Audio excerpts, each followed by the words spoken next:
Hi there. Sorry about that. My computer was running a bit slow. Tried booting it up at 7:45, and it wasn't loading by like 7:55. Tried restarting it, and just got stuck and had to restart the whole thing. Are you guys able to hear me? Is it laggy or anything? Because my computer is still running really slow.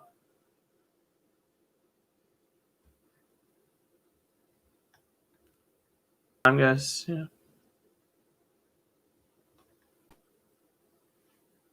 Yep, I live Coaster Scorpion. Are you actually able to hear me, or am I just showing up laggy or anything? Like I said, I can't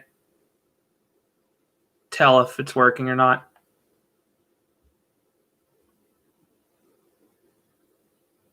Okay, awesome. Yeah, sorry about that. Like I said, I had some technical issues, but hopefully this goes smoothly from this point. So I wanted to just have a on this live stream talk about just trip planning because that's a question I get a lot about. A, how do I go on so many trips, and B, how do I plan the trips? So I guess I want to have be this a little interactive where I'll just talk about my experiences and ask you guys as well. So I guess to start, a lot of the trips I do are related to work. I'm a mechanical engineer and I do a lot of traveling for work, whether I'm visiting my company's other sites. I could be visiting a vendor, I could be visiting a customer, or I could be visiting a conference. Obviously, in 2020, we didn't do quite as much traveling as usual, but yeah, that gives me opportunity to do a lot of traveling. So I guess to start, how many of you guys like to do road trips versus planes? I tend to prefer to do plane rides over a long drive, but it was a little bit different in 2020. What are you guys' thoughts on a long plane ride versus a long car ride?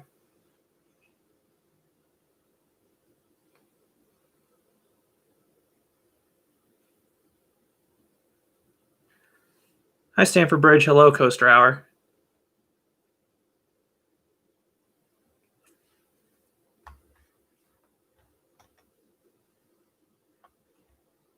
Coaster Scorpion depends on the trip. Yeah, if it's my rule of thumb is if it's within if the destination I'm ultra trying to get to is within like 7 or 10 hours, I'll drive. If it's more than that, it's a flying one for me. Uh, Stanford Bridge, I do both depending where I'm going. Yeah, it's there's no one answer over the other. Wildcat and Boulder Dash plane. Yep, yeah, it makes sense. Hello, Coaster Scorpion. Hello, Nathan Breen. I just did a coaster trip this summer from Michigan to New Jersey by car.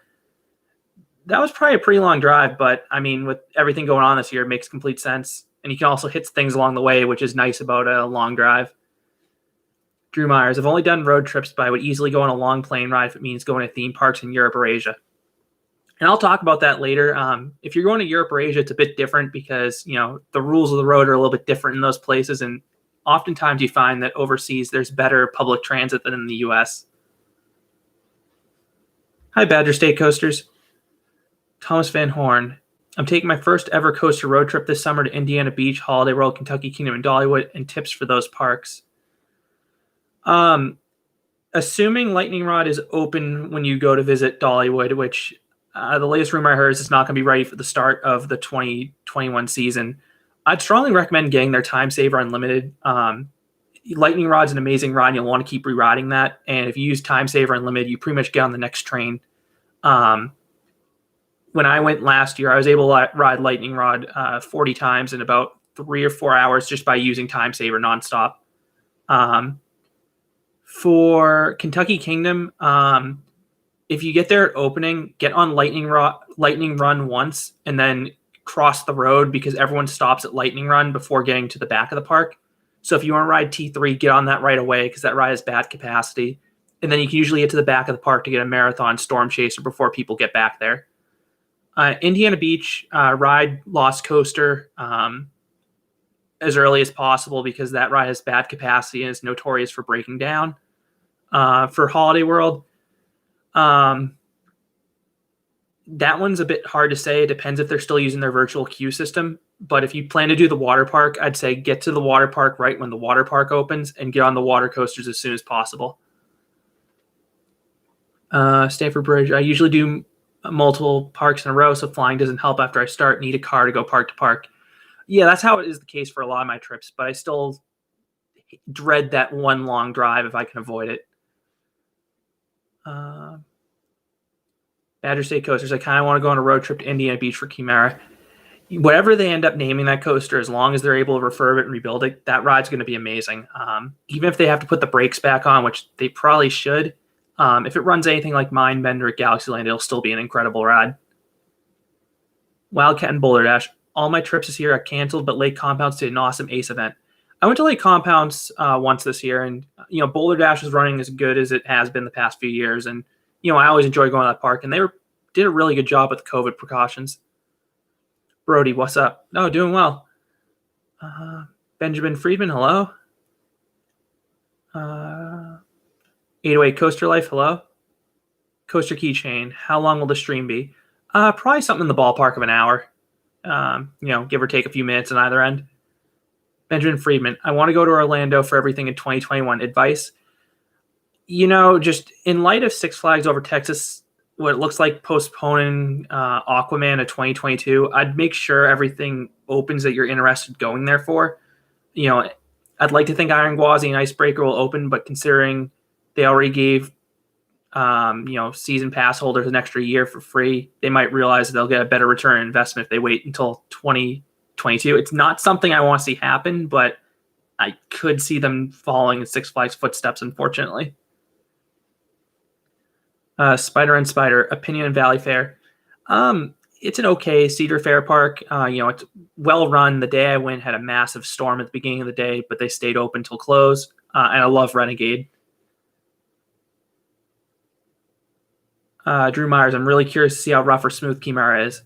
It was running smooth when I rode at La Feria. It's just a question of the trains they put on, if the trains track smoothly or not. Thomas Van Horn, do you think Indiana Beach will have Chimera open by mid-June? Honestly, I have no clue what their timeline is for that ride. It's already being taken down now, but it just depends how long it takes to refurb it. But keep in mind, those Schwarzkopf loopers can be put up pretty quickly, as evidenced by how they're on fair circuits. Coaster Cloud, how many trips got canceled because of COVID for you? My overseas trips got canceled, and then I was planning to go back to Disneyland for Christmas this year, but those all got canceled.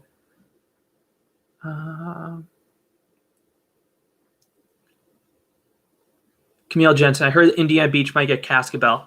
I've heard that rumor too, but I haven't heard anything concrete about that. I'd love to see them get that as well, to get a launch coaster in there, but just depends if they got a good deal on getting both at once. But I imagine that ride was in better shape than Chimera. Spider Inspire, do you ever plan to go to St. Paul for the SBF Visa Galaxy credit? I thought about going to Como Town when I was there, but I scrapped. And I had an extra day in Minnesota, but I decided to drive out to Wisconsin Dells to go ride on Mount Olympus stuff, and I don't regret doing that. So, will I eventually go to Como Town? Maybe, but it's not a priority for me. Benjamin Freeman, which manufacturer do you think will dominate this decade? It's tough to say. I think in light of COVID really scrambling up people's plans, I think any manufacturer that's willing to offer something cheap or innovate are going to do well. So the two I think that are going to do well are Rocky Mountain with their Raptors being attractive to bigger parks, and then B, I think S&S, especially because look at that spin shot idea they had to retrofit existing drop towers. Thomas Van Horn, would it be worth it to add Carowinds to my coaster trip after Dollywood? Yeah, it's about 3.5, 4 hours from Dollywood, and Fury alone makes it worth it. Stanford Bridge, I went to La Feria for 2 days. Cascabel was never open. Yeah, I had one day where everything opened at La Feria. I had another day where pretty much nothing opened. So that park's operations are awful. Mike, might make a trip to Vegas next year. Is it possible to do everything in one day, or is 2 better? If your main goal is hitting all the amusement stuff, you can definitely do it all in one day. I was able to do the Adventure Dome, Stratosphere, Big Apple Coaster, plus see a bunch of the other casinos all in a day comfortably. The only wrinkle would be if Desperado opens, though it sounds like that ride might not reopen because Desperado would add an hour drive each way, and that ride has really staggered opening times. Coaster Scorpion, anyone else getting snow? Yeah, I'm supposed to get, I think, like 12 to 15 inches tonight, so it's going to be a nice blizzard.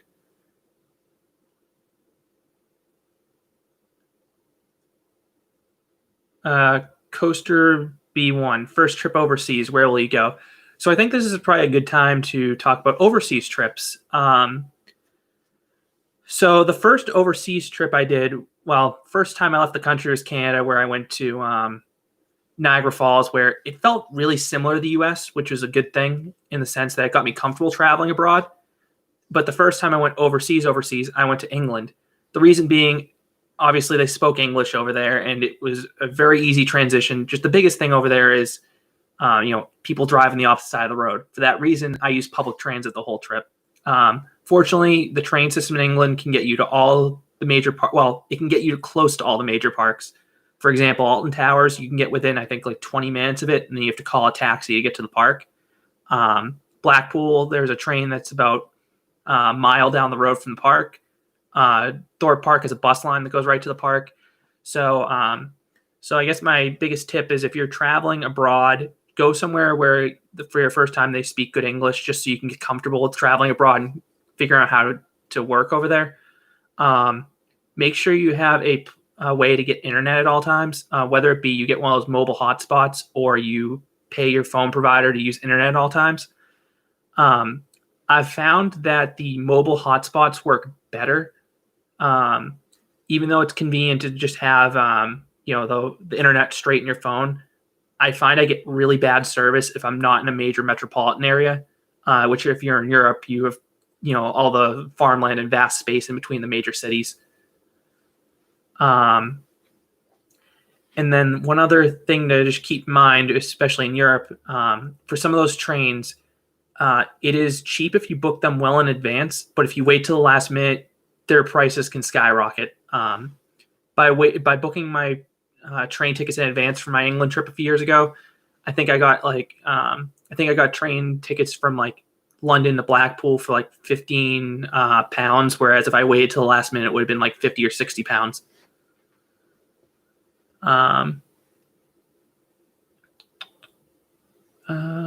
Trying to get caught up in the comments. Wildcat and Boulder Dash. I really want to go to the UAE. What are some tips for Ferrari World? So one minor issue with UAE is, because they have year-round operations, they have to refurbish rides at given points. From what I saw when I was planning my UAE trip 2 years ago, they only put the rehab schedule out about a month in advance. So that's a pretty big risk if you buy a plane ticket in advance and then find out that, Flying Aces or Formula Rossa gets added. When I was looking at plane tickets, it wasn't that much to buy a trip to the UAE, months in advance versus like 2 or 3 weeks in advance. So I waited until the refurbishment schedule came out, and I saw that Flying Aces was added on the refurbishment schedule for March.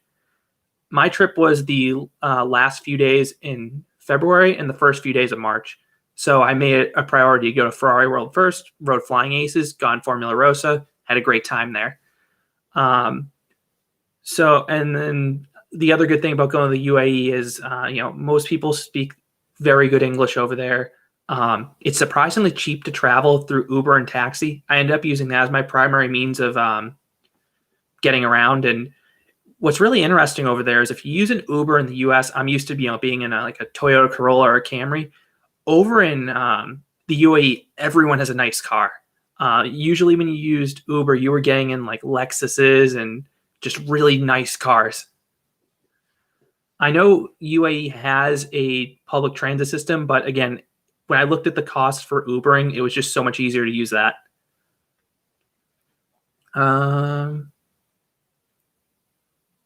Yeah, see, it looks like looks like a lot of people are getting snow tonight.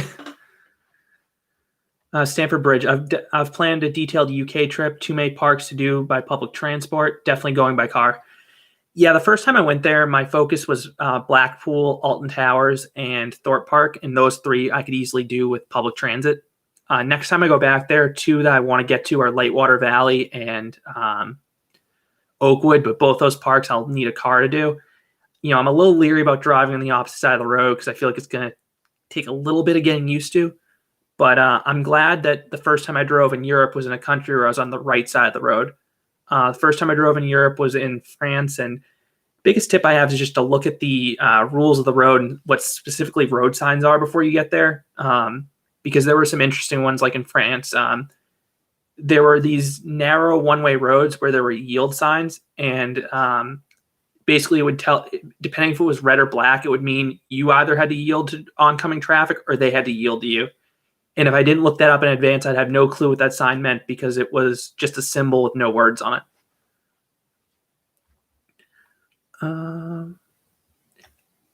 Jack Feldman, Indiana Beach needs a family coaster. I agree. They need some kiddie or family coaster, especially because they had that spot where the old Dragon Wagon was.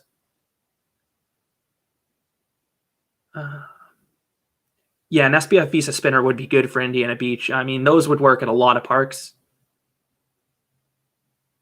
Coaster Dash, I'm planning a trip to Japan, Korea for 2022 and want to know what's the best way to get around South Korea if you've been? If not, how about Japan? I'm assuming the answer is bullet trains. So I have not been to South Korea. That was something I was planning on doing back in April of this year that got canceled for obvious reasons. But when I was going to go there, I was going to be using trains to get around. But again, I don't know how that would have worked because I haven't actually done it yet. For Japan, number one thing I can tell you is buy a rail pass.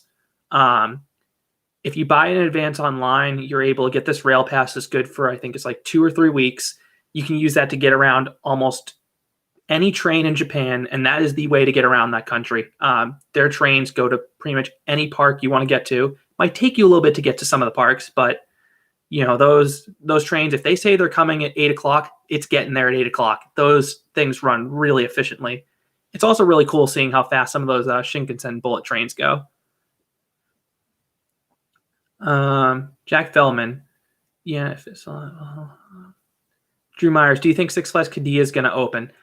I honestly have no clue with how many of those projects have gotten announced and canceled for Six Flags overseas, so we'll have to wait and see. Coaster Hour, I won't get snow here in the middle of California. My question is, do you even get precipitation over there? Because, you know, I remember I was at Disney back in, I think it was December last year, and I remember just on the news, it was breaking news, rain was coming, and I was just dying laughing that was a breaking news story out in California. You know, it just shows how, you know, every part of the U.S. is different.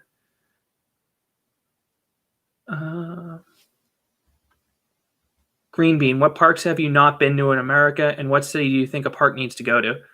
So the biggest ones in the U.S. that I haven't been to is I haven't been to the Colorado parks. That was another one I was going to go to this year for a wedding, but the wedding ended up just being a small ceremony and watched it virtually. But hopefully I can make it out to Denver next year to go to Elitch Gardens and Lakeside and Glenwood Caverns, especially Elitch before they close. The other big ones I haven't been to are Wild Adventures, Cliffs Amusement Park in New Mexico. I'm trying to think if there's any others I haven't been to, but those are the biggest ones I haven't been to. Coaster Hour, we get rain, not too much though. I live 4 hours away from Disney though. Okay, so it sounds like you're dead in the middle of San Francisco and LA. Little J1, what do you think the most underrated park is? There are a lot that I really like, but I think the number one for me is Warner Brothers World Abu Dhabi. No one talks about that park. Probably doesn't help it's brand new, but that park is Disney and Universal quality dark rides. That is one of the best themed parks I've been to. Oh, sorry. There was one other question from who was it? Oh, Green Bean. What city do you think needs a park? I think Houston deserves to get another big amusement park. You know, they have a huge population. They have year-round climates, and you know they have Kemah Boardwalk and Galveston Pleasure Pier, but those are really small parks, and they have the population to support a large park. Look at how Astroworld was there until Six Flags sold the land. Thomas Van Horn, for my June coaster trip, should I book the hotel rooms now or should I wait to see what COVID is doing before I book? So that's actually an interesting point. In the past, I used to always book my hotel rooms, and you know, so that way when I left the park at the end of the night, I knew, okay, I'm going to, you know, the Comfort Inn in Houston, or I'm going to the Sleep Inn in Anaheim. I know exactly where I was going. For a lot of the road trips I did this year, I would not book hotels until the night of. The reason being, I didn't see a big price benefit to booking early, and the places I went, it's not like I was going to run out of a hotel room. There were always going to be hotel rooms unless you're going to a very, you know, isolated spot. That that allowed me when, say I spent a full day at a like Silver Dollar City and I wanted to start driving towards Magic Springs, I can make the decision, okay, do I feel like I'm good enough to drive right now? The answer is yes. Start driving. If during the drive it's like, I feel like this is a good stopping point, just pull over, look for a hotel, and go stay there for the night. Or if I'm good enough to drive the whole way, I can get to Hot Springs, get a hotel right there, and I'm all set to go. And I ended up liking that a lot better because, I could change my trip on the fly. And say I ended up wanting a second day at the park, I was able to do it because I wasn't locked into a hotel. But if I do book hotels in advance, I always look for free cancellation policies, and usually you can get those as long as you let the hotel know within, I think it's like 48 hours of your stay. Molly Enforcement, good to see you. Stamford Bridge. I did a Denmark, Germany, Netherlands, Belgium coaster trip. No way could have been done without a car, and planning the route took a lot of thought. So I've done Germany, and when I did Germany, I used public transit for those parks. Denmark, I did public transit for the parks I went to, but I only went to the ones in Copenhagen. For the Netherlands, I did use a car because it ended up being far easier. But again, it just depends where you're going, if it makes sense to get a car or not. Jack Feldman, they have filled the Dragon Wagon plot. What went there then? When they just put like a kiddie roundabout? Coaster Hour, my city, Fresno, hasn't gotten snow since 1998. Okay, so yeah, you're about roughly in the middle. Yeah, the other city I know that's in the middle of California is Bakersfield, just because in college I used to take Greyhound buses and it would stop in Bakersfield, and did not like stopping there at like 3 a.m. in the morning on a Greyhound bus. Green Bean, Michigan's Adventure. Yep, I've been there once. It was on their opening day 3 years ago. So quite a few rides had delayed openings or were closed, like the Mad Mouse, but I got on Shivering Timbers, really liked the ride, and that was the most important thing about the visit.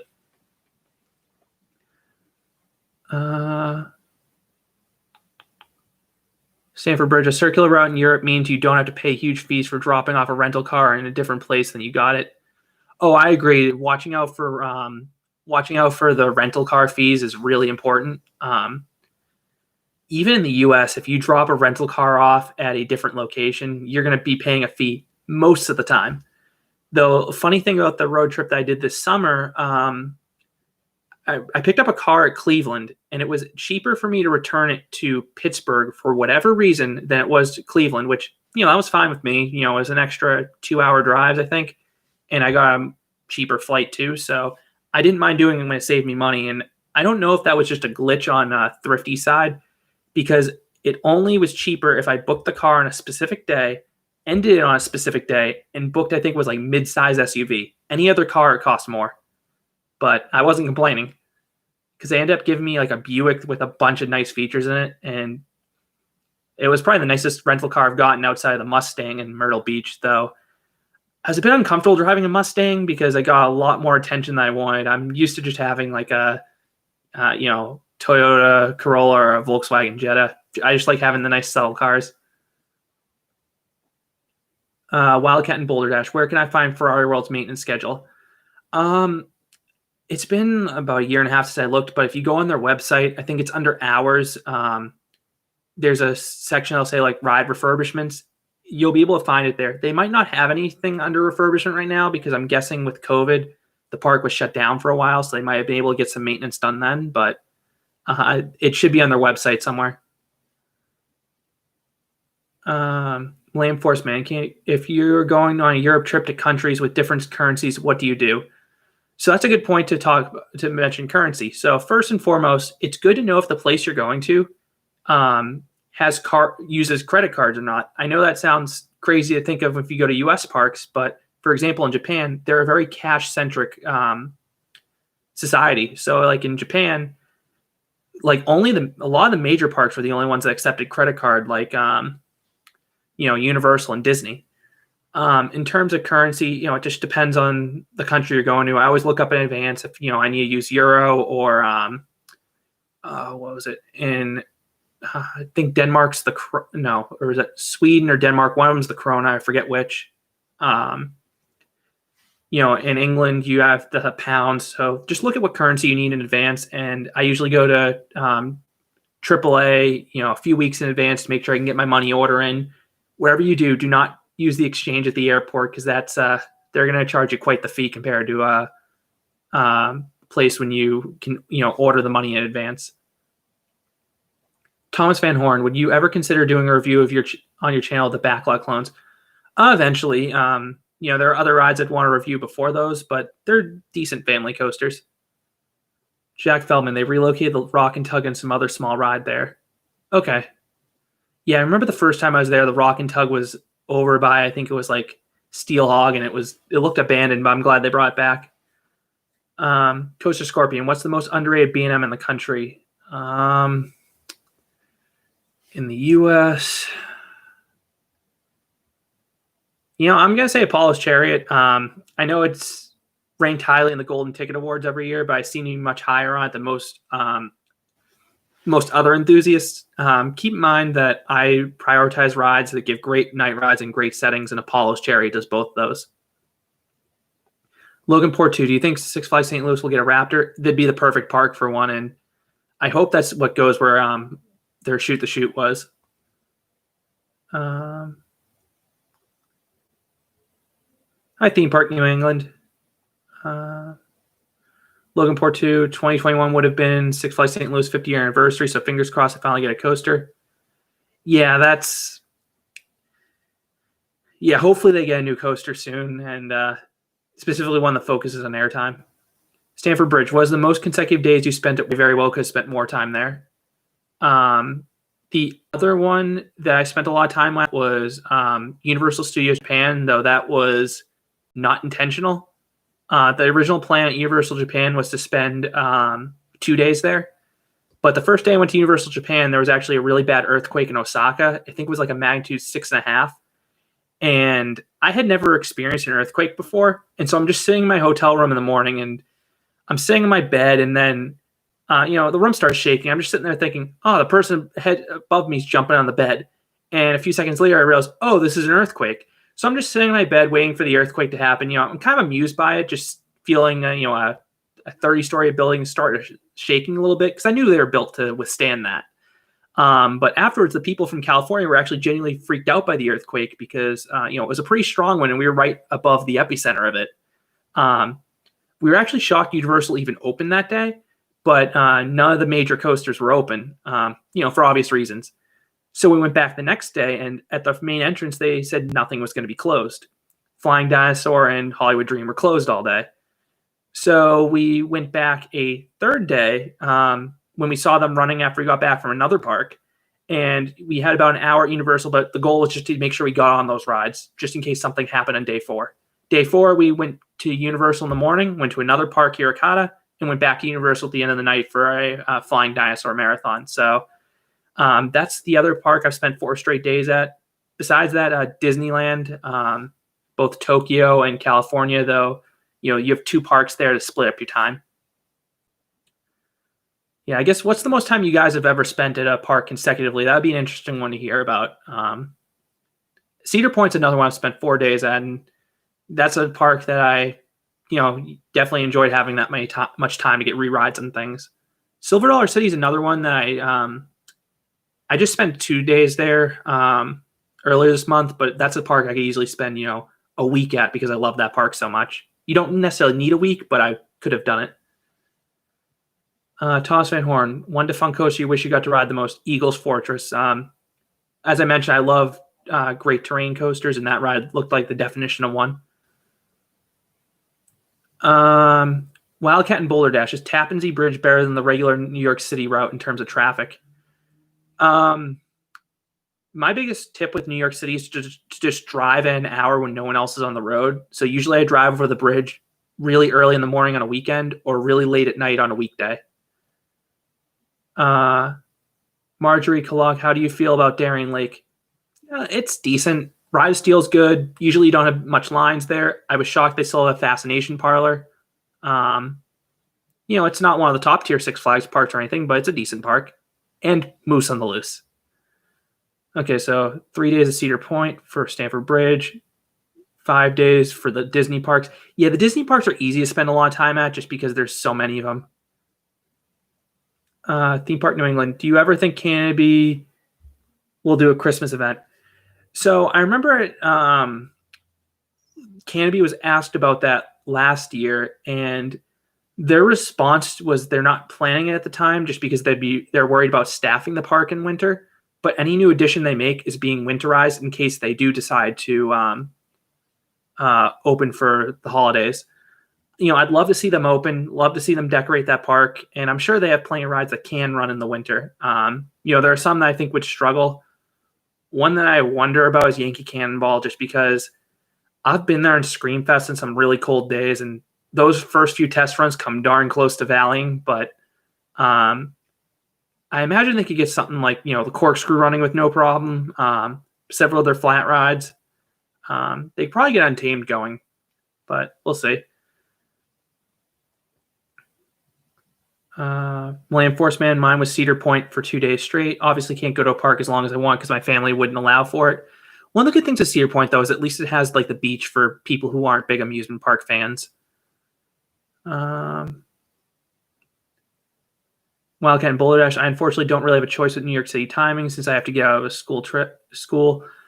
If your options to, if you're able to avoid the traffic, yeah, obviously do it, but sometimes you just can't and you have to bite the bullet. Just make sure you're not late for something like in a flight because of traffic to give yourself extra time if needed, or it's going to be a much more stressful drive. Land Force Man, yeah, Moose in the Loose is amazing. I missed that in my first trip to Darien Lake, so I'm glad I got on that my most recent one. That ride was very meme worthy.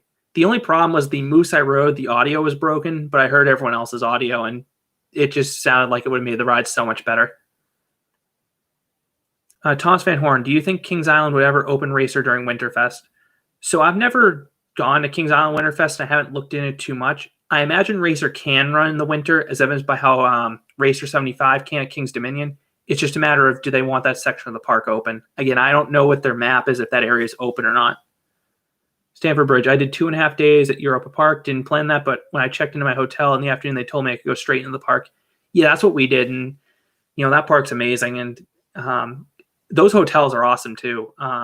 Just because they're so nice, you get the half-hour ERT at the beginning of the day, and you're literally within walking distance of the park. So I guess that's one question I'd love to ask. How many of you guys like staying on site if possible? For me, I'm willing to stay on site, knowing it costs a little bit more, if I get a good perk in return. The one I'm always looking for is ERT. Phantasialand's hotels do the same thing, where you can get on Terran. You can get on Terran, the last hour of the day for hotel guests. And you also get to go in a specific entrance that gets you closer to, depending which one you're at. It's over by Black Mamba, so you can get on that ride before anyone else gets over there. Walt Disney World, I like to stay on site just because it's easy with the public transit to get around, and they'll pick you up at the airport. Disneyland California, I don't stay on site because, it's so much more to stay on site. Like, it's not worth it at that point. And there's so many of those cheap hotels around Disneyland that it almost feels like you're staying on site, even though you're just staying at, a quality. And I understand why Walt Disney World did what they did to prevent that from happening in Florida, but it works out to the consumer for Disneyland. Trying to get caught up in this. Montu 2346. I did 2 days at Energylandia. Yeah, I definitely want to go to Energylandia next year if I can travel to Poland, but we'll see if what travel's looking like with the pandemic and COVID. Twisted Logic Coasters. I hope more Six Flags parks don't push back their opening dates for the new rides. Yeah, when I was at Over Texas, Aquaman looked like it was almost complete, so I don't think it's anything wrong with the ride. It's a matter of, from a business decision, they decided to push it to 2022. If that's their logic, I could see Six Flags using that for several of their other parks, because they already have money from a lot of people for season passes for next year. JG77, what's the longest time you spent at Knoebels? I spent 3 days in a row there earlier this year, and it was awesome, even with the reduced number of rides open. So I've spent a day, 1.5 full days at Knoebels in a row. My company has an office near Knoebels, so I've gone to Knoebels 3 days in a row, but they were half days where I used the sundown ticket. But Knoebels is another park I could just keep spending time at because Even the smaller rides at Canobles are amazing. Millennium Force Man, I typically go to major parks far away 2 times a year. One trip usually includes other things the rest of my family likes, and the other specifically River Park. Yeah, that's how it used to be with my family, where we used to go on 2 trips a year. Usually one was either North Conway for Storyland Sands Village or up in Maine for Funtown. And then another trip was usually a longer road trip down to like Pennsylvania or New Jersey or, even Lake George for Great Escape. Jack Feldman, Indiana Beach's maintenance area is right behind the relocated rides where Dragon Wagon was. Also, I've done way too much research with Google Maps and measured distance. There are just too many big plots. So if you're familiar with that park, I'm guessing Chimera is going over in that parking lot over by Steelhog, or is there another spot that ride would fit? Oops, trying to get caught in the chat. Wildcat and Boulder Dash. Sundays at like 4 or 6 in the morning, New York City is barely any traffic. Yeah, I've driven over the George Washington Bridge at like 6 or 7, even 8 in the morning on a weekend. You're not going to hit traffic. Theme Park New England. Have you ever ate the cinnamon bread at Dollywood? No, because I hate sweets. But everyone I know that has had the cinnamon bread at Dollywood or Silver Dollar City loves it. Reading the comments, it looks like a lot of people like staying on site, specifically at Cedar Point, if you get extra benefits. And Cedar Point, usually you get that extra hour of ERT in the morning. Plus, if you're staying at somewhere like Breakers, it's nice just being able to walk back to your hotel at the end of the night. I also stayed at Castaway Bay at Cedar Point once, though that wasn't intentional. This was back in 2016, and it was when the water main broke one of the times at Cedar Point. I know that happens every few years. But we were going to stay at Breakers, and we couldn't do that with no water there. So they ended up rebooking us at Castaway Bay, and I actually sort of liked that because while it was a bit further from the park, it was nice having that indoor water park, and they had a really nice Master Blaster in there. Millennium Forceman, for example, in 2017. Stanford Bridge. Some on-site hotels were wonderful, but I feel like Cedar Point's Hotel Breakers is too overpriced to be worth it. So one of the other things with Cedar Point is if you have a Platinum Pass, you can get the ERT anyway. So my go-to is there's that Econo Lodge that's right when you get off the causeway. You have to be careful because there's a really bad Econo Lodge nearby, but there's also another one that's really good. Whoever one's across from the Thirsty Pony is the good Econo Lodge. I've stayed there a few times, but it is nice to stay at Breakers every once in a while just for the location. Sorry, trying to get caught up in these comments. Enforcement, for example, in 2017, I went to Florida for my first trip, then Cedar Point only for my second. 2018, I went to my family in Pennsylvania and New Jersey Shore for Hershey and Great Adventure. Yeah, that makes sense. That sounds like something that I would have done with my family. Stanford Bridge, do you stay on site at Hotel Port Aventura? They seem like a great deal. So I was going to go to Port Aventura this past October because I found a round trip flight for $200 and got a great deal in the hotel, but obviously I had to get canceled. When I went to Port Aventura in 2017, I stayed on site. If you go to an off-peak periods, they have something called the Hotel Lottery. Basically, you get any of their hotels, which are all really nice for a low rate, but you don't know which hotel you're staying at until you arrive. I did that, and I stayed at Hotel Caribe, 5-minute walk to the park, very nice hotel. And I highly recommend the Port Aventura hotels because they're really fairly priced and usually include admission. Drew Myers, they might be delaying Aquaman to install the turntable. I saw that rumor on Screamscape. I hope it's true, but I feel like that wouldn't delay the project for a year if that was the case. Land Force, man, I went to Rhode Island for a week when we did Six Flags New England, then Kennywood I did by myself. In 2020, I did the Smoky Mountains in my Pennsylvania family with Dollywood, then Hollywood Nights, and Keys to the Kingdom. Okay. Yeah, I was at Hollywood Nights too. I try to go to that event every year. I love that event. Going to try to go again next year.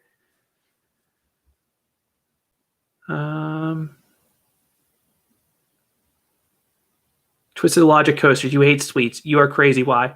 It's not because I'm trying to be healthy. I just hate the taste of sweets. Always have. Whenever I went trick-or-treating with my friends when I was younger, the deal always was they could keep all the candy, but if we got any non-candy item, whether it be a bag of chips or pretzels, they were mine. JG77. I always wanted to try taking trains to amusement parks, but there's only a few parks in the U.S. you can do that for. Yeah, the thing with the U.S. public transit is the major cities have good public transit, but you can't go city to city like you can in Europe. JG77. Fun fact: did you know California's Great America has both a light rail station and an Amtrak station? Yes, because I've used it. In 2014, I was out in California for an internship, and obviously I want to go to all the parks in California. And I was up in Livermore, California, and didn't have a car. And because I was I under 18 at the time? No, I think I was under 21 at the time, or whatever age the rental car agencies charge you that huge premium. I would have been hit by that. So I was using public transit to get to all the parks. Great America was a pretty easy one. I had to, bike 20 minutes to the train station, take the BART to the end of the line. No, take the BART to the Oakland Coliseum, and then I could take the train to Great America. That one was easy to do. Six Flags Discovery Kingdom was a royal pain. I had to bike to a bus, take a bus. I think it was like a half-hour bus ride. Then I had to take the BART to the end of the line. Then I had to take 2 more buses to get to Six Flags Discovery Kingdom. The process took about 4 hours, and I had to leave the park at like 4 in order to get home. But I got to Six Flags Discovery Kingdom, and that was the goal. And, was it a long, tiring day? Yeah, but was I glad I got there? Yeah, I mean, this was before Joker, but, Medusa was good, Superman was good, and like when I did SoCal that year, I had to take a Greyhound bus to go from San Francisco to Los Angeles. Not a big fan of the Greyhound bus, but it was cheap, and when you're in college, that's what I was looking for. Montu2346, Zadra's my number one. Yeah, Zadra looks amazing. Same with Abyssus and Hyperion.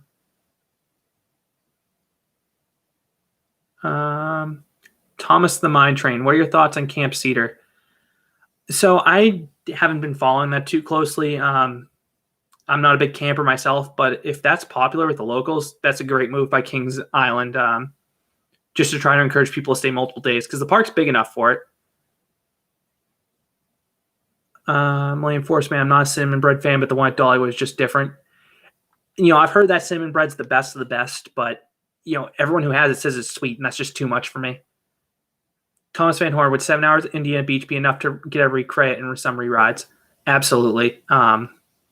Especially if you get there right at opening, you can easily knock out all the coasters in an hour and a half, and have plenty of time for re-rides and everything. The only ride I've ever seen get a line at that park is Lost Coaster, because that capacity is awful. Coaster Scorpion, I'm planning to go to Cedar Point in 2021. Any tips on going for the first time? I don't know how many days you're there, but I would probably recommend saving up for Fastlane Plus at least one of the days. That's the easiest way to get re-rides and Steel Vengeance. And one thing to keep in mind with that, well, and this also assumes Fastlane comes back next year, because they didn't offer it this year for new purchases. If they are doing the boarding pass system, my recommendation is to go to Steel Vengeance first thing in the morning and actually queue up for the ride, as long as it's like a day with good weather. Because you can easily get on Steel Vengeance once or twice, or like I did. I got on it 3 times right at opening, and then I still had enough time to go around and get the boarding passes for like Millennium Force and Dragster. Didn't get one for Steel Vengeance, the first distribution, but I got on the ride 3 times, so I couldn't complain.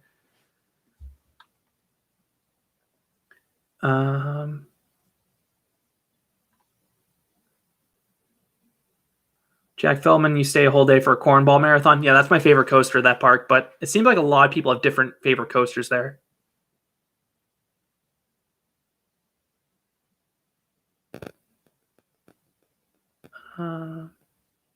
Bukundukum, hello. Montu2346 is your home park, Canobie Lake Park. So funny story about that. It is currently my home park, but I'm actually moving next month. Not moving too far, but my home park will change. If anyone can guess what my new home park will be in the comments, I'd love to see who can get it right. They might get a new coaster next year, but You know,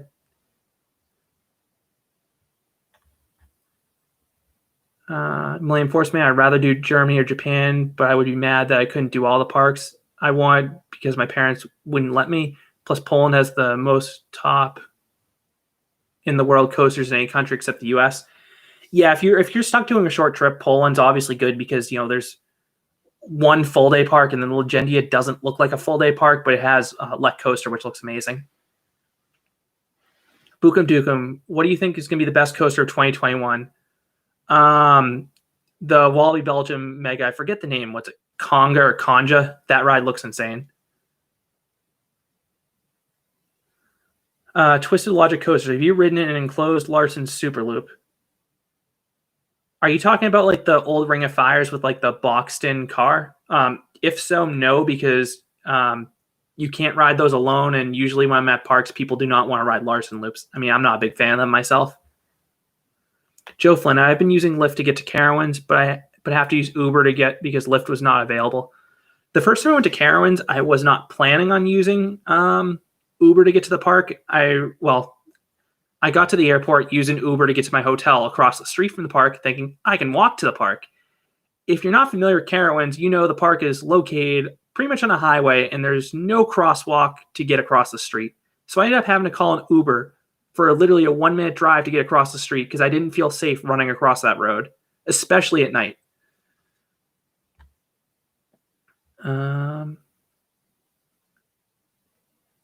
Millennium Force Man, I waited 30 minutes in the front of the entrance before opening for Lightning Rod because I was so worried about breakdowns. Yeah, if you go to Dollywood, do whatever you can to make sure you just get on Lightning Rod because that ride does not have the best operational history. Hopefully the iBox track can fix that, and we'll see what happens. Hi, Reese Smith. Cons Van Horn. Yeah, Conda looks amazing. Jay Johnson. Nope, not Alabama Adventure. Nope, not Six Flags New England. Wish it was Six Flags New England, so that way I could just use the meal plan a ton. Yep. This is a long name. DJ D-Dog 5 Hip Hop Tap Jazz Club. Yep, it's Edaville. Don't know if I'll be going there that often. I've been there once, and I've told myself I'm not going back until Kersplash opens, and that might be forever because that ride's abandoned in the corner of the park. Coaster Scorpion, Busch Gardens, Williamsburg. Oh, I wish that was my home park. That's another park I love. But yep, it was Edaville, like people said.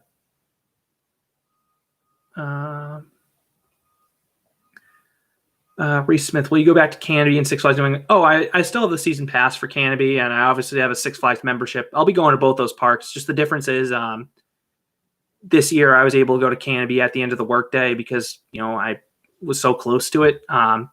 Because I'll be on the other side of Boston, I can't really go to Canobie on work days because Boston traffic's horrific. But I'll be able to go, on weekends in the off season. Well, off peak season.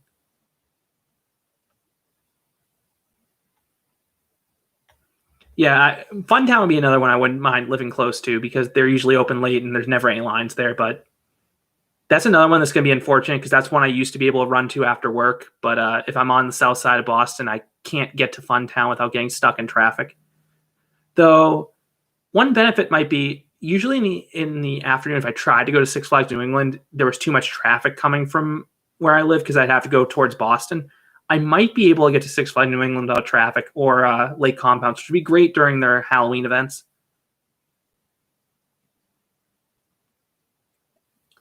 Twisted Logic Coasters, you rode one of those enclosed Larson loops at a fair. I also saw one of those at Wild Waves in Seattle. It was surprisingly one of the few rides that was open when I was there. Millennium Force Man, I don't think I'm a coaster enthusiast anymore. I'm just a Conda enthusiast. I mean, yeah, you've been big on that ride, and rightfully so. That ride looks great. Bukum Dukum, I think Conda could potentially become the best coaster ever built, possibly being Steel Vengeance. Well, I don't think Steel Vengeance is even the best coaster currently. It's one of the best ones for sure. But I think it just comes down to your personal tastes where, Steel Vengeance just has so many elements in rapid fire succession and just the sheer length of that ride. And those elements are really, really good too. I mean, that's a worthy number one in the world for most people. Mon2346, what are your thoughts on Dragon's removal and the construction of Dragon Slayer at Adventureland? I like how they tied the new ride into the old one with the name. Um, I know free spins aren't the most popular in the coaster enthusiast community, but they're very marketable attractions. It'll be different for the park, different for the region. I think it's a nice ad for them. Stamford Bridge, you can still marathon troublesome trucks at Edaville. I'm trying to think what the best ride even is at Edaville when I was there. I think my favorite thing was the dinosaur walkthrough where they have their old abandoned kiddie coaster in pieces, with the cheap dinosaurs roaring on top of it. The story of that park is they just have so many things that they started and never finished. They have a Pirates Dark ride that they started and didn't finish. They have Curse Splash just sitting in a field. They paved a track for a go-kart course, but they never actually got go-karts for it. It's just a really weird park. But it's a hit with kids, and it does great for their Christmas event. So Millennium Force Man, I guess the question is, if Conda's as good as it looks, are you going to change your name to Conda Man? Bukum Dukum. Hello, Coaster Roaster. Drew Myers, what do you think is the best coaster? I've mentioned this a few times. Lightning Rod's my favorite coaster. That ride, everything I could want. Great night ride, great setting, relentless pacing, powerful airtime. It's not as long as some of the other coasters out there, but I mean, start to finish, there's not an inch of track I'd change. Well, I guess I'd change it from wood to steel to make it run reliably, but in terms of the layout's perfection. Twisted Logic coasters. Do you like the original BM Hypercoaster trains or the second generation trains? I don't necessarily have an issue with the trains. It's just the layouts are a bigger thing for me. I don't like Intimidator or Carowinds because it has so many trims, and the trims are usually seen beyond. But Shambhala is my favorite of the B&M Hypers. Not talking about Gigas right now. Of the Hypers, that's my favorite with the V-style train. But I think all my other favorites are the older style train. So I don't really have a preference because the seats and restraints are just as comfortable.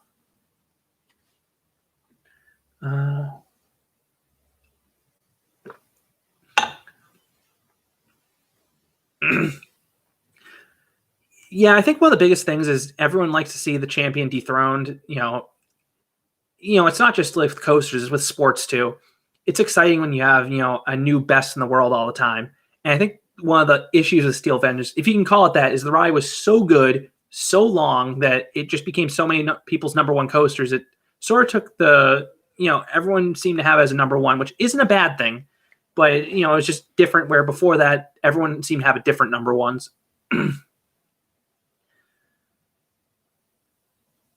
Stamford Bridge, best ride at Edaville for me was a train ride at night with the Christmas light displays. Yeah, that'd be a good one. It's not something I'd want to re-ride, though. It's a once per visit thing for me.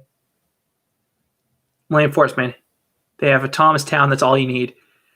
I don't even know if Edaville has season passes. I've never tried looking. I wouldn't be shocked if they do, but yeah. I guess one positive thing is I'll be closer to Ocean Beach Park. That's the one park in New England I've never been to. So I guess I can finally knock that off my bucket list.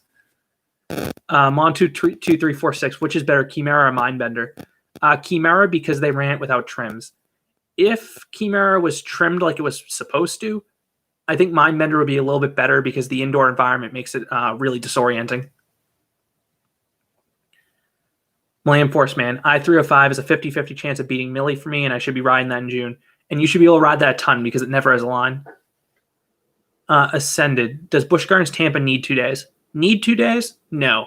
But it's a park I could easily spend 2 days at because I want to. Stamford Bridge. Also, Edaville is a creepy, bizarre powered coaster indoors hidden in the back on the second floor. Very strange train. Yeah, they also have that weird bumper car ride with all the support columns in the middle of it indoors. I remember I saw some poor family on the bumper cars alone, and I felt bad for them, and I got in line to ride it with them. Their bumper cars were objectively awful, but I felt bad seeing someone riding bumper cars all by yourself. That's a really sad sight. Joe Flynn, how much snow are they saying you're supposed to get? I think I'm supposed to get anywhere from 12 to 15 inches, so it's going to be quite the storm. I don't think it's started yet, but it's supposed to start soon. Stamford Bridge, I think it's some sort of powertrain. It's technically not a coaster, even by even the craziest credit counters. Coaster Roaster, Raging Bull's trains are great because they have 9 rows instead of 7 or 8. Yeah, I think Nitro and Apollo's Chariot are the same, if I remember correctly. The early ones seemed to have 9, but they started shrinking them down to get some tighter maneuvers. Millennium Force, man. Lily, everyone's number one with Millennium Force. Was Millennium Force a consensus number one when it came out, though? I feel like people would have been 50-50 between that and Superman, plus you had some other stuff. I think there are still probably people like Magnum, and there are probably also a lot of people who still preferred wood coasters over Millennium Force, whereas, Steel Vengeance, wood or steel, that seems to be people's favorite, regardless of coaster type. Thomas Van Horn, what coaster have you ridden the most times? Mine is Kings Island Vortex with 148. So going into the year, it was Superman at Six Flags New England, but Six Flags didn't open. So I ended up going to Knoebels, I think, 4 times this year. So Phoenix became my most ridden coaster. And number 2 now is Outlaw Run, which is funny because, Silver Dollar City is nowhere near me. But I rode Outlaw Run, I think 103 times this year, including I rode it like 60 something times over the span of 2 days during their Christmas event. Partially because it was the only major coaster open on day 2 because it was a low temp day and Outlaw Run has the lowest operating temperature. But hey, I had no qualms marathoning Outlaw Run. Coaster Roaster, did Chimera have over the shoulder restraints like Mindbender? No, Chimera had more of like a 5-point harness. So you wouldn't hit your head, but the harness was really tight. Tanae Tariq here, if you could put GCI steel track in any coaster, which would you put it on? I mean, Predator is a pretty good candidate because I actually like that layout and it has airtime if you're not getting killed. I'm trying to think of some other good candidates. Like, there's one that's in the back of my mind that. So one that I would like to see have it happen eventually might be Boulder Dash at Lake Compounds. I think the ride runs fantastic if you're in row 1. It's one of my favorite rides up there, and I don't want that ride RMC'd. But I know that ride, it's a pretty aggressive ride, requires a lot of maintenance, and if you ride it anywhere but the front, it can be quite shaky. That honestly might be a ride I wouldn't mind seeing the Titan track on because it would keep the great layout, keep the same overall feel of the ride. And if it makes it so that ride runs, better in every row, that'd be great for people. Millennium Force, man. You'll ride I-305 until you pass out. So I actually prefer Twisted Timbers by a slim margin, but, I mean, that's a great 1-2 punch, and it's probably 50-50 what people prefer in that park. Bookum Dookum, hopefully I'm heading to Hershey this summer. I was wondering how long you had to wait for Skyrush, if you can remember. The longest I've ever had to wait for Skyrush was 20 minutes opening year. As long as you don't wait for the front row queue line is usually a nightmare because of the way it's set up. The merge point's ridiculously early for the front row. If you go in any other row, usually Skyrush is like a 5-minute wait, if that. And I've been there on weekends usually.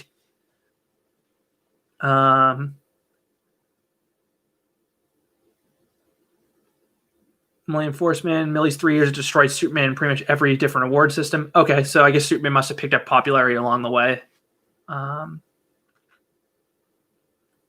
Randall, FPS. Yes, the front is amazing, but the back row, it's insane. Are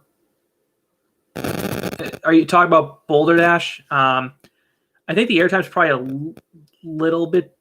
Well, I think the airtime's probably better still in the front row of Boulder Dash, but it's a heck of a lot smoother and you get that rush of wind. Bukum Dukum, Roar would be a good candidate. Yeah, that's a ride that I also enjoy the layout for if you're up front. Any other seat, that ride's brutal.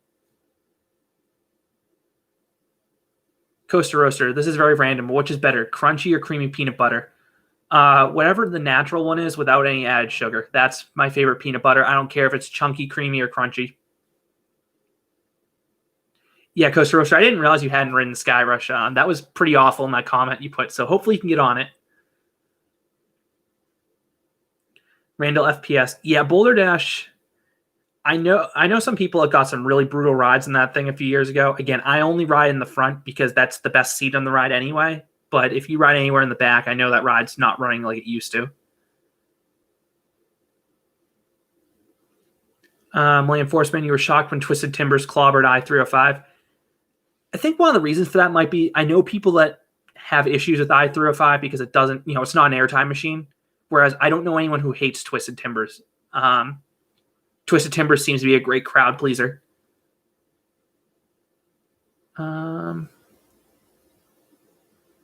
JG77, any chance of a South Africa trip in the next few years?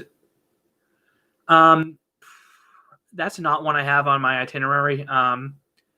The main reason being, I know some reports I've seen of Gold Reef City where people travel there and find rides or under rehab, and that's a long way to travel if there's just one park that's noteworthy out there, and it doesn't even sound like it's a great park. Anaconda looks amazing. Tower of Terror looks intriguing, but it's a big gamble to travel there just for the park. Maybe I'll travel to South Africa one day for more than just parks, and I'll get it on the way, but it's not anything that's on the immediate radar. Montu2346, I don't care if it's political or not. I'm not calling Rebel Yell Racer 75. I know a lot of people that won't call it Racer 75. I just call it that because that's what the park calls it. If I'm going to call their Wild Mouse Apple's Apple, because that's one of the, they renamed Rebel Yell Racer 75, but they also renamed Ricochet Apple's Apple, and that makes up for it, in my opinion. Tanae Takiri, biggest bucket list park. Back and forth between Energylandia, just because of the sheer coaster collection, and Shanghai Disneyland, because I love the Disney parks. Millennium Forceman, Millie was very similar to Steve, where in the first 2 or 3 years, the majority of enthusiasts liked Millie. It wasn't until about 2003 when Superman the Ride and Expedition G-Force started to rise up. Yeah, I know that, the Golden Ticket Awards is more or less a popularity contest, which is, one of the issues of that poll, and why I like some of these polls, like the Coaster Bot one and the Mitch Hawker poll and the TPR poll. Just anything that does the ranked pair comparison, that's the way to go. Randall FPS, Canobie Coaster. I am from Massachusetts, but I did not visit Whalen Park because my parents thought the park was run down, had bad experiences there, and they would not take me there. Coaster Roaster, do you think Six Flags will ever purchase another B&M? I'm not sure, to be honest, just because, B&M is getting great business in China. And Six Flags, they're going more for budget editions before the pandemic, and I don't see that changing after a pandemic. Spentron 1. Superman the Ride's better than Wicked Cyclone 2. So before 2019, my thought was that Superman in the very front row was slightly better than Wicked Cyclone, but Superman in any other row was nowhere as good as Wicked Cyclone.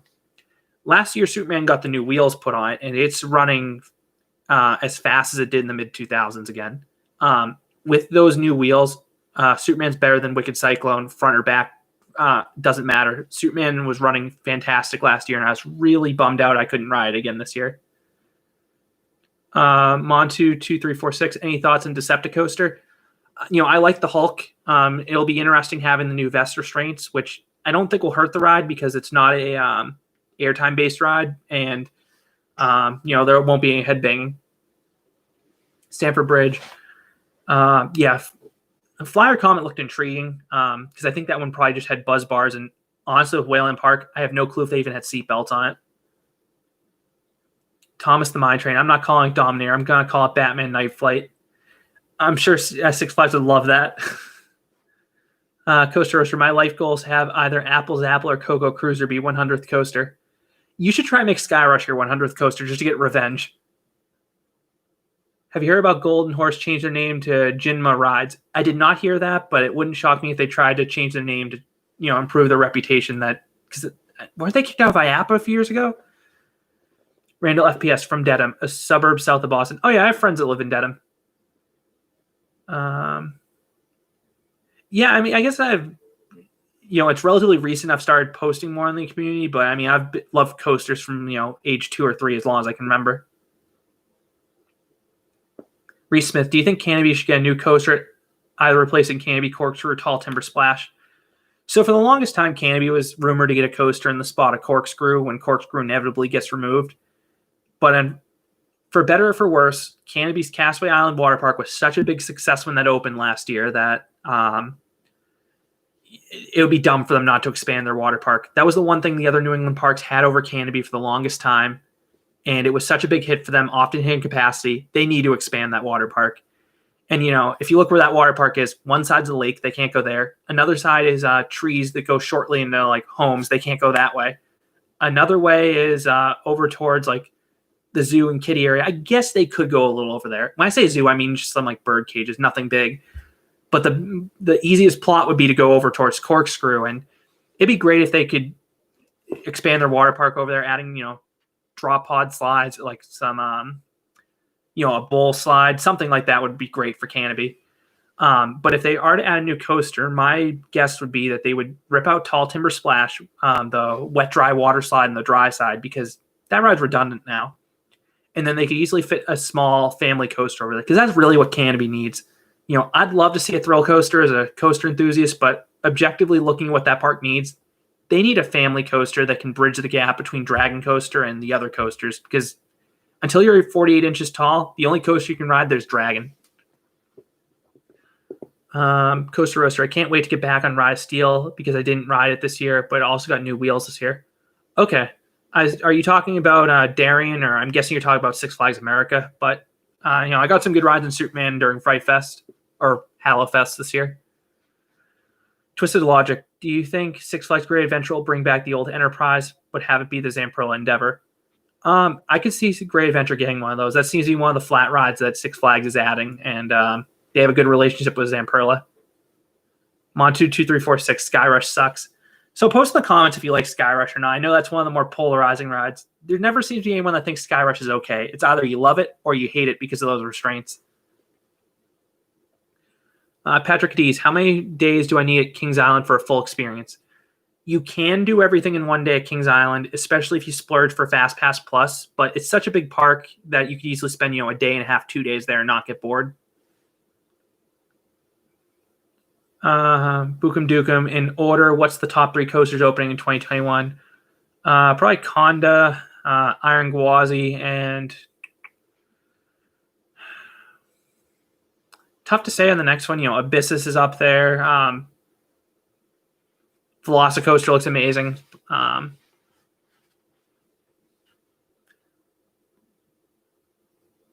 JG77, I vote Canobie go Groenland style and just build 20 rides in the same plot.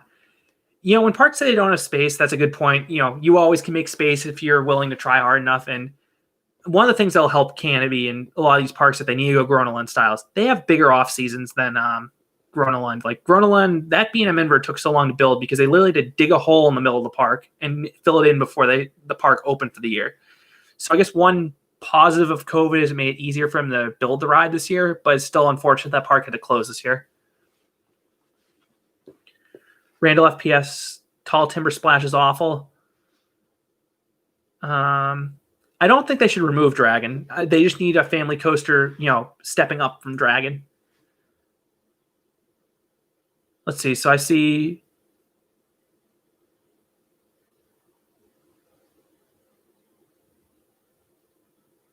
a lot of people loving Skyrush, but I see a few people that think it's a little painful. And if you actually go on Intamin's website and look at the wing coaster model that Skyrush is, it's kind of funny because Intamin has a line there saying it's like the most comfortable restraints possible. And I just laughed when I saw that yesterday. Just go check it out. It's funny that they say that because they have that statement on every single one of their rides. And the fact that they put that on the Skyrush rides is hysterical.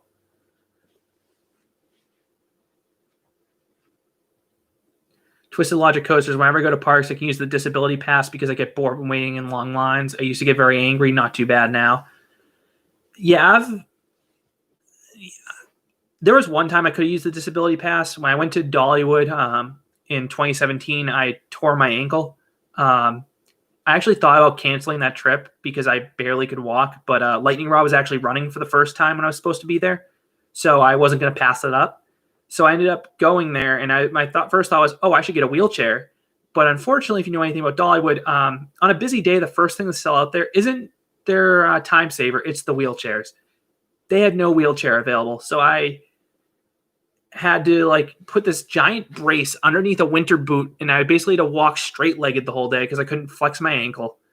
It was a chore getting in and out of the RMC trains, but it was worth it for Lightning Rod, and probably a very dumb trip I took, but it was worth it for Lightning Rod. Oh yeah, Jersey Devil's another one I'm really looking forward to. I forgot about that one just because it's so close to me. Stanford Bridge, Groenland should collaborate with the Gravity Group engineers who built Boardwalk Bullet. I mean, they worked with Gravity Group to get Twister, so I'd love to see them get an even bigger Woody over there. Tanea Takiri, as a person who doesn't like intensity that much, what ride should I prioritize at Six Flags Over Texas? I only have 2 or 3 hours. Well, you definitely don't want to go on Mr. Freeze and Shockwave if intensity is not your thing. New Texas Giant isn't super, super intense. It has a lot of airtime, but it's not paced as crazily as some of the later RMCs. If you've never been on Intamin Bobsled, I'd say Lovey Bora as well, just because there aren't too many of those left. Yeah, I guess those are the 2 that come to mind at that park. Spentron. Yeah, Skyrush is a pain to keep your hands up. For a while, I couldn't. The airtime wasn't the problem. It was those like snappy turns in the middle of the ride that try to flip you in the water.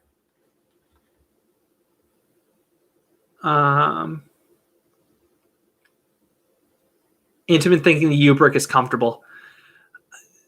I don't think the U-Brick is uncomfortable per se. It just if it's in the wrong position, it can take the airtime away. But I don't find it uncomfortable.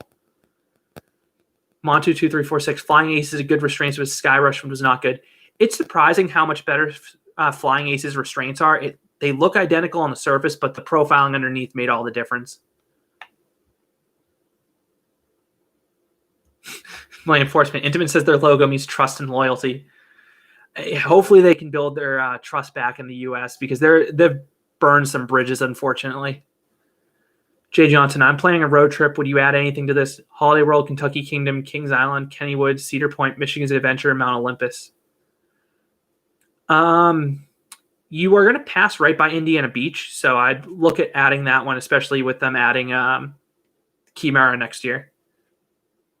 Twisted Logic coasters. I can do every ride at a park in like 3 or 4 hours. If you can do that, like there are some parks where that would stop you. If you could do that at Efteling, I'd be impressed because that park is just massive. Coaster Roaster, what would you do for a Klondike bar except with Lightning Rod? Very true. That ride was closed the first 3 times I went to Dollywood, so I didn't care if my ankle was just shot. I was going on Lightning Rod, limping around. Didn't want to bring crutches because I didn't want to answer any questions. Are you able to go on this ride? Wasn't going to sue or anything. I took a bunch of Advil. It was fine going on the ride. Not the first time I've ridden a coaster with a broken bone or something.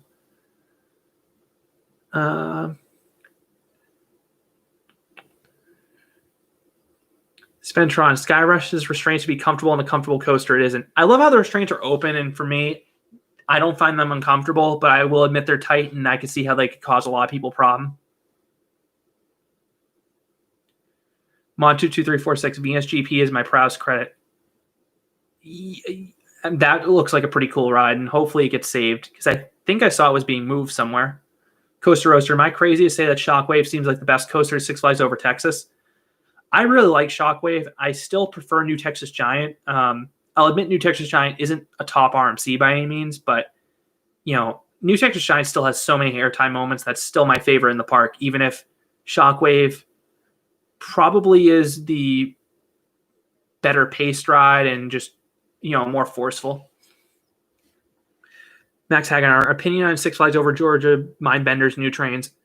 If that's what they need to keep that ride going for several years, fine by me. Millennium Force, man, I actually didn't think the U-Bricks were that bad. Only time they hurt was when it happens when you get thrown up on the It Happens hill. I'm assuming you mean the 4th hill. I've learned, having ridden that ride for so many years, how to not get crushed by those restraints. I love Superman, and lately I haven't gotten stapled in that ride, which is good. Stanford Bridge. Yeah, I wish I could have ridden the log flume Six Flags Over Texas, but the only time I've been there was someone else, because you can't go as a single rider on that ride. It was closed the only time I was there with someone else, so still something I need to cross off my bucket list. British Columbia Aviation and Ferries, Santa Cruz Beach Boardwalk or Playlands Castaway Cove? Santa Cruz Beach Boardwalk. Bigger park, more rides I enjoy, but Gale Force is probably the best ride in either park.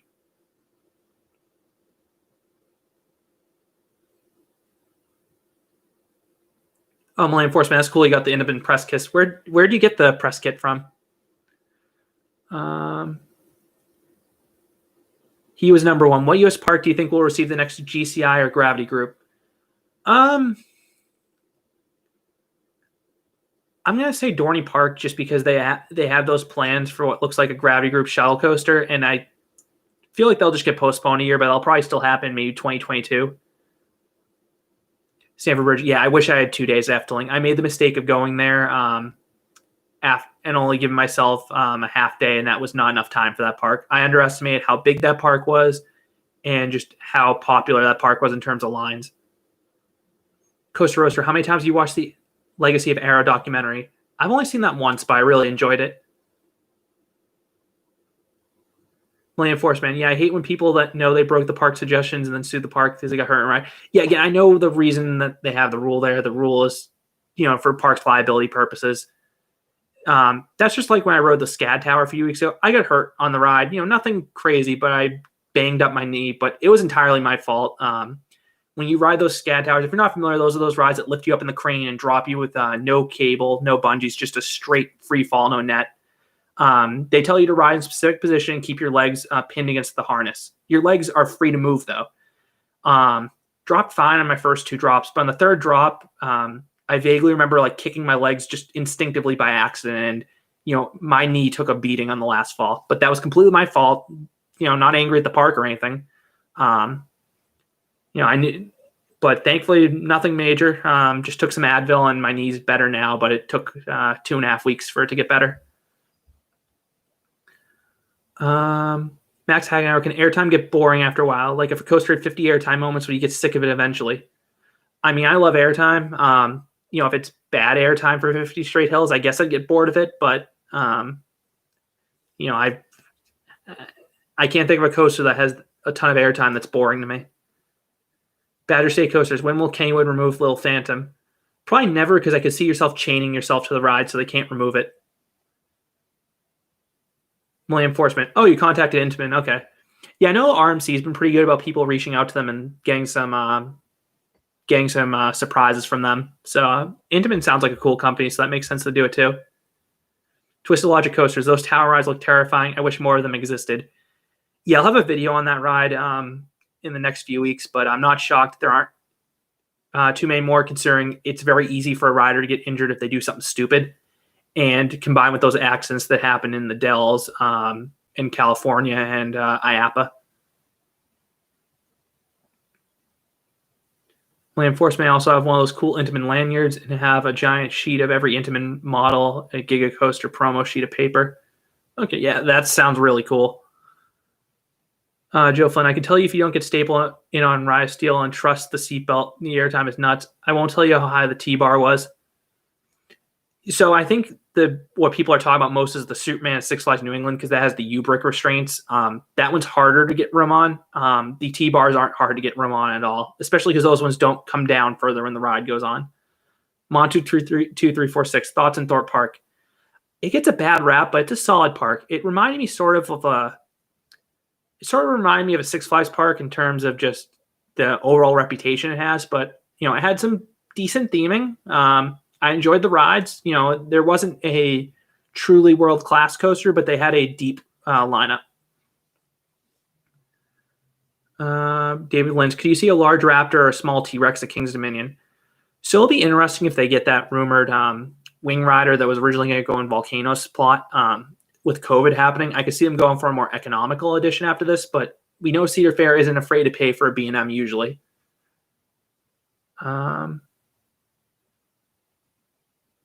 My enforcement, yeah, I've gotten standing airtime on Ride of Steel. Yep, I mean that ride, it has some good airtime, especially in that third Camelback, third hill. Max Hagenauer, opinions on the Icon Park 450-foot drop tower. Should give a great view. Who's manufacturing that ride? I haven't been paying close attention to that, but I mean, a 450-foot drop is always fun. Stamford Bridge, what do you think of Valhalla? One of my favorite water rides in the world. I talk a little bit about my favorite log flumes in the world, but that was my favorite ride, Pleasure Beach. I loved just all the effects in it, had good drops. it just got you soaked beyond belief. Just know that going in. He was number one. If you get stapled, you still experience airtime. Depends on the ride. So a good example of this is the mock lap bars on like Copperhead Strike, Blue Fire, or Helix. You are going to get stapled in those rods because the restraints constantly come down. However, because of where the restraint sits, your upper body's still free. So even if you go over an airtime hill and the lap bar is stapling you, you can still feel plenty of airtime on those rides. The ones I have the biggest problem are the ones that like really pin you down, lock you in. Like PTCs, if you get stapled, are pretty hard to feel the airtime. Randall FPS checking Edaville out next year if they get the new roller coaster. Talked about this earlier. I'm skeptical if Curse Splash is going to open at this point. It's been, supposedly opening next year for the longest time. Let's take our bets. What will open first, Curse Splash or Mission Ferrari? I'm going to just start wrapping this up shortly. But sorry again for the delays at the start of this. Jay Johnson, thoughts on Six Flags Great America? I've only been there once, want to get back there this year, but obviously COVID, that didn't happen. Very deep coaster lineup. Goliath's good, and they have several other nice B&Ms too. Favorite Aero Hyper? Magnum. Well, unless you're going to count Phantom's Revenge, but I consider that more a Morgan.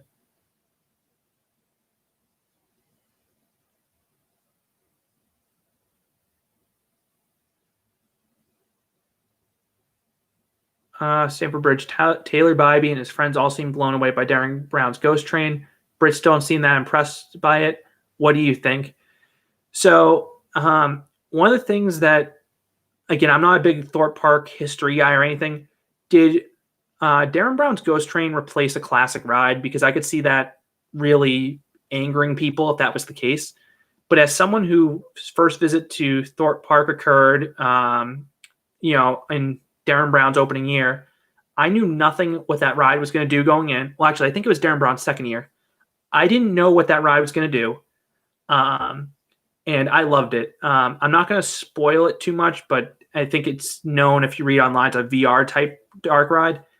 I had no clue that ride was going to do what it did, but VR in a dark ride is perfect. I loved it.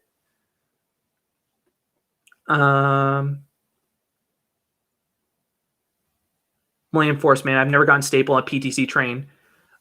Usually I don't, but it's happened to me before. Maurice Piers was pretty bad a few years ago.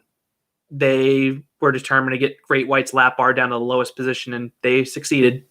I've also had that the first time I went to Kima Boardwalk, but the second time, they weren't stapling by any means. Max Hagen, our Slingshot group of companies manufacturing the drop tower. Okay. David Lynch, how do you think the rumored Drakenspire coaster would be at Busch Gardens, Williamsburg? It looks sort of awkward to me, but it'll probably be a decent ride. It looks like a really, really big version of like an Impulse coaster in terms of the overall ride experience, but I don't think there'll be anything quite like that ever built again. That's for sure. Purpley 37. Yeah, I hope Dollywood can put lightning rods launch back to full speed. That would make that would especially make the renovation worth it. Joe Flynn, I was a ride operator, the one at Darien Lake. The thing we don't want to know on here. Yeah, I mean, the biggest thing is just ride restraint safe. There's a difference between getting stapled and there's a difference between the lap bar being down. I'll just leave it at that.